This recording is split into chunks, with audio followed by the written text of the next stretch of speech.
Proceed na sa pangutana. Time? Time. Okay, Mr. Affirmativo, ganina imong ipahayag. Kinahanglan kung musulti ka na ay ebidensya na ay mabasa. Imong gihisgutan si Adan o si Eva. Naabay imong ebidensya o imong mabasa na si Adan o si Eva naghatag sa ikatulog sa adlaw ng linggo? Tubag. Sa Biblia, wala. Pero sa Spirit of Prophecy, naa. Continue lang tayo. Ito ba na? Nasa 1 minute. Nasa 1 minute nga ba? Ito yung pasawa, depende. Basta nasa 1 minute nga ba? Sige, continue. Pasawa, bakit oras?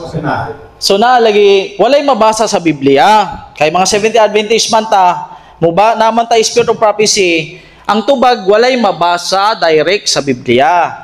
Okay? Tinaw. Walay mabasa. Okay, gamin na mo. 1 minute man. Buhat ko. Okay? Ang mabasa, mao gani gihatag yun na sa Review and Herald at pinagkauyon sila that tithing, but pasabot kung naay sugo. Okay. Ang imong gisulti ka kanina, kinahanglan o musulti ka na ebidensya ay mabasa. Kung kiamin din mo, away mabasa si Adan kung sipa, naghatag ni Kapulo sa adlaw ng linggo.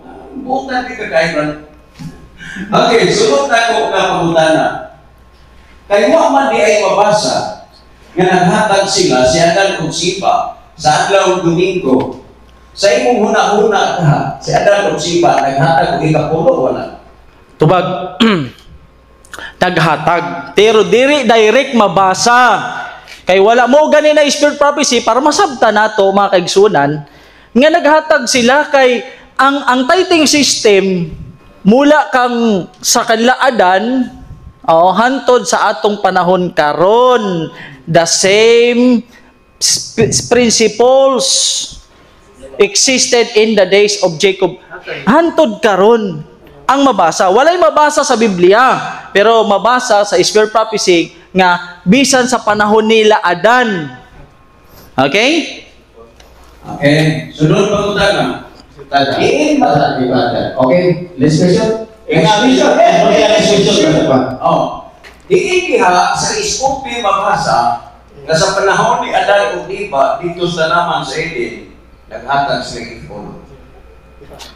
Gitubag na lagi nato na wala lagi mabasa direct sa Biblia. As a spirit, mao lagi. Common sense naman ito na ay required sila. Required sila. Ha? Sana. Evidence for ba? As the day, Adan lagi. Kung lagi, ipasahan diha naghatag sila Kapulo dito sa naman sa Eden. Dili lagi mabasa na, di direct lagi ha, na ang system ng... Ang pangutanan mo na ako i-clarify ang pangutanan na asa mabasa sa Adan. Ang tubag wala sa Biblia, pero nasa Spirit of Prophecy. Pasama na ito ha, para maklaro.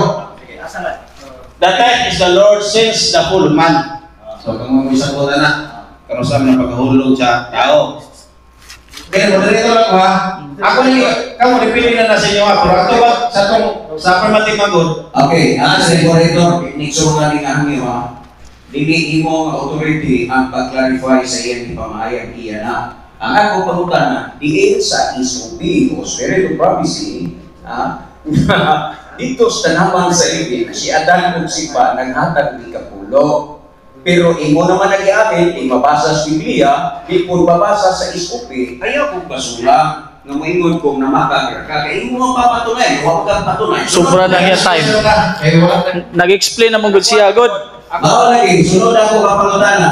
Asa moderator, niklaro lang ko dili ko ingon mo bias. Okay na to, okay na to. Mo naman Okay na to. mo man ang gibasa na to, nya kaduhan naman nga gibalik mo ni explain ko. Okay. So proceed ta sa Next question kay yes. nagbalik-balik na ang pangutan. Okay. At sa ako sa iklaro ha, human ani ron nga discussion na audience question. That is out of kuan sa dasya. O kapag na ang audience mga pangutana, basta iwa ko mindset ko kay gihapon ko. Okay. Sige. Alam na siguro. Okay, nag-isip ka ni ho. Ganina. Di ba? Nag-iskutan yung so, ganyan, di ba? Akong gibasa. Imo basa. Diha sa Spirit of Prophecy o sa Biblia, imo bang babasa sa Spirit of Prophecy sa Biblia daan o bakong tugon nga si Job naghatag siyang ikapulo sa adlaw Domingo? Naana lagi, dili lagi mabasa letra por letra. Common sense na. Kana di ay moingon na hingkaon si Brother Dihito, moingon ba pila ka hungit? Mabasa ba pila ka hungit? Common sense. Kung naay requirements of tithing, tapos moingon, hisunod ba si Adan? Ay natural. Kung Adventist ka, mosunod gyud ka. Pero wala diha isulti na si Adan nakasala. Mao na ang ibuti mo pasabot. Pero kung naghatag bag tithes, masabot. Masabot. Di lang ta makasabot. Tubag. Next question. Okay, next question. Iskutan nimo nga atong propita si Jesus White. Sige, Adventist ka pa o religion? Mituo ka. Mituo ko. 70 Adventist ko. Ang tubag. Davidian 70 Adventist. 70 Adventist. 70 Adventist. 70 Adventist. Okay. Kay kung di ka mo, dali lang. Kay kung muingon ka na, dili ko 70 Adventist, hintuo ko sa tanang doktrina sa 70 Adventist, mao naghihimo kong 70 Adventist. Okay. Iskutan nimo si Elijah White. O niya, ang imong tema, pamatud-an mo, sumalas, mabasa sa Biblia o sa SOP. Ang akong pangutana mao, doon na kabay makita o mabasa sa Biblia o sa SOP nga si Mrs. White naghatag o ikapulo sa adlaw Domingo o kung dili ihatag sa adlaw Domingo sayo. Okay, dito kasi specific. Si Ellen G. White, ang ipakita na ani nga prinsipyo. Gimitingan ni sa General Conference o gipatuman. Ang pangutana ay ang tubag na ko bro, wala lagi direct. Common sense man. Nga ikaw ang propeta, nga nagsulti ani nga imo nakitaan sa vision na dili day Sabado, Domingo, gikan pa pagsugod, wa gyud kay mabasa nga Sabado. Ang tubag nako, wa gyoy mabasa na hing-ana nga statement, pero siya gyud o common sense. Hingatag yun siya Domingo. Alam naman, moingon ko na Domingo, Sabado mo paghatag. Common sense, pero aminado nga wa gyud mabasa. Pero ang iyang tema pamatud-an niya sumalas mabasa. Pero karon tanan wa gyud mabasa. Okay, next question. Naingon ka nga ang tithes balaod, sugo. Sakto ba ko sa akong nanungog nga bakit? Sumala sa mabasa. Lagi, sumala sa mabasa.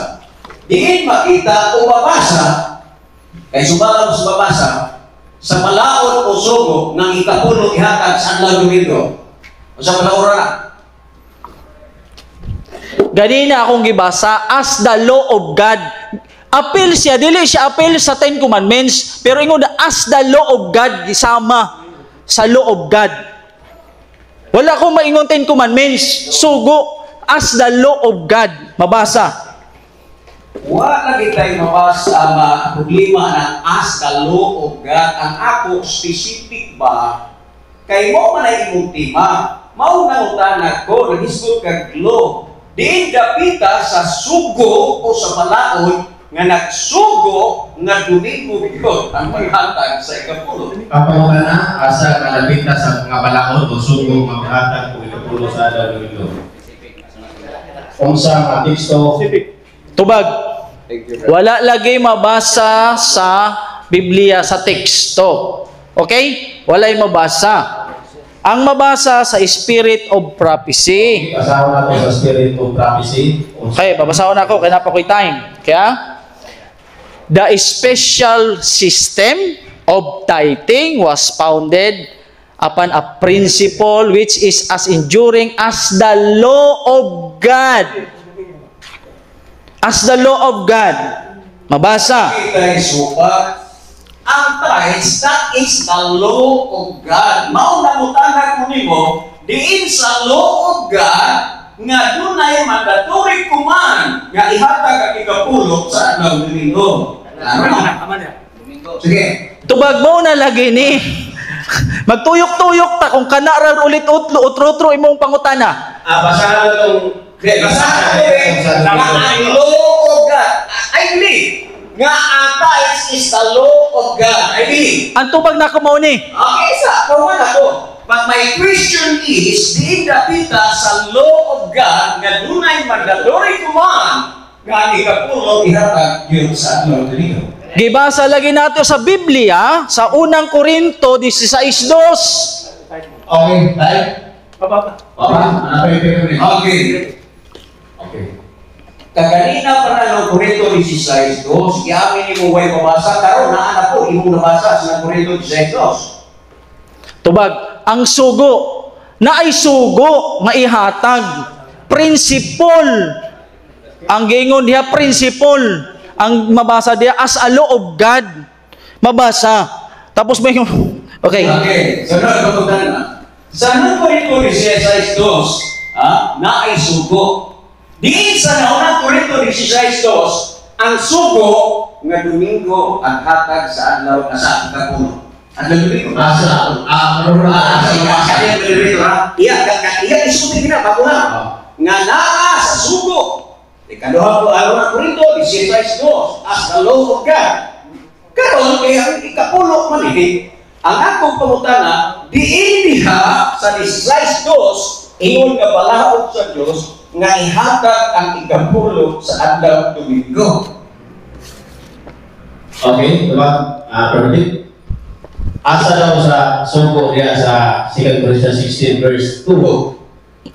Kaya wala ko na sino. Wala lagi direct mabasa. Okay, wala direct. Ang tubag, wala direct.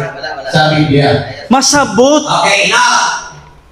Walay mabasa direct. Yes, ng Korinto 16:2. Karon ang akong pangutana sa naunang Korinto 16:2, please kong basa sa indirect kay wa direct.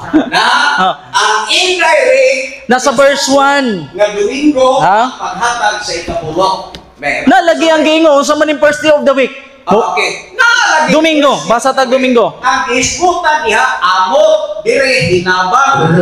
Lahi na. Ang akong pangutana diin sa indirect nga law isputan. Domingo ang paghatag sa ikapulo. Wala ko sa inyo ko. Yes. Sa presentation, kasabot mo ko. Di lang ko makukulosa sa daya. Di lang mo kayo. Ang ibasa ko ganina, first day of the week, yan ay nakabutan na typing. Sa first day of the week. Na words pa na typing on the first day of the week. Kung sa Biblia, kung bakit itong affirmative is, why mabasa sa Biblia? O sa kabuhan na nasa Biblia. Pero ang basahon sa tuwang affirmative, nasa spirit of prophecy. Okay? Oo. Mga nagigikuan, pero ikaro man na, gasin na sa affirmative, kaway mabasa sa Biblia. Sa spirit of prophecy, na typing every first day of Okay, saguton ako. Tubagon ako. Next question. Kaya to sa i-dissolve nila sa director, ang insight sa siya. Well, ang hinamata sa SOP. Diin makita kung mabasa sa SOP kung si Mrs. White nagsulti na sayo o nakasala ang tao nga muhatag sa ikapulo sa adlaw sa Sabado. Tubag. Wala siya mo ingon. Wala direct. Ingon siya, suggestion, ingon niya si Ellen G. White na mohatag siya og sa ano word nito, suggestion na ayaw mo pagkuliktag sa bro. Kay ngano, gimitingan na manggod na sa General Conference. Okay. Ang 16 ko sa English mo basahon, collection. Ang collection o ang paghatag, tandaan mo na, collection gani na ay gisukot, na ay nanukot. Apan ang ikapulo, dili ka na magpaabot na paninglon ka, sukton ka, kay that is your duty sa paghatag sa ikapulo. Ang di ko niya collection eh. Okay, punta na. Muna sa 16 do, so minado makagawa, yan mabasa. Sunod na kung pumunta na agad. Kadiyot lang, ikaw na kapila naman ko na di mo tubag. Papatutubag ako kay Kumana na ni mo ito paglagi. mo lagi mo tubag lagi ko. Mutubag lagi ko. Iya to kay sa ito. Discussion. Sige. Ako discussion. Wala naman ako premise niya. So mga discussion. Okay, sunod na pangutana. Kung ang tao, malikod ko ang kagayasiganan, ang adlaw sa Sabado, balaan. Ang ikapulo, butang na balaan. Kung ihatag ni sa tao ang butang na balaan sa adlaw balaan, ang ako pangutana, nakasala o nasay ko wala. Ganina ra na ako gitubag. Ang sala magaabot pag imong gi lapas ang kasuguan. Oh. Pareha kang usa. Nabaday si Ten Commandments nakasala sa diha, nakasala si usa. Oh. Daghay mga ang ato manggong ikuan siguro dito sa Ten Commandments mangutana ta didto. Wala mga kaigsunan. Time. Discussion. Okay. Sa first okay. Is Sinaltan sa negative side. So remember, after negative side, kinahanglan nga ang mga presentation sa usa, i-present ng mga verse dapat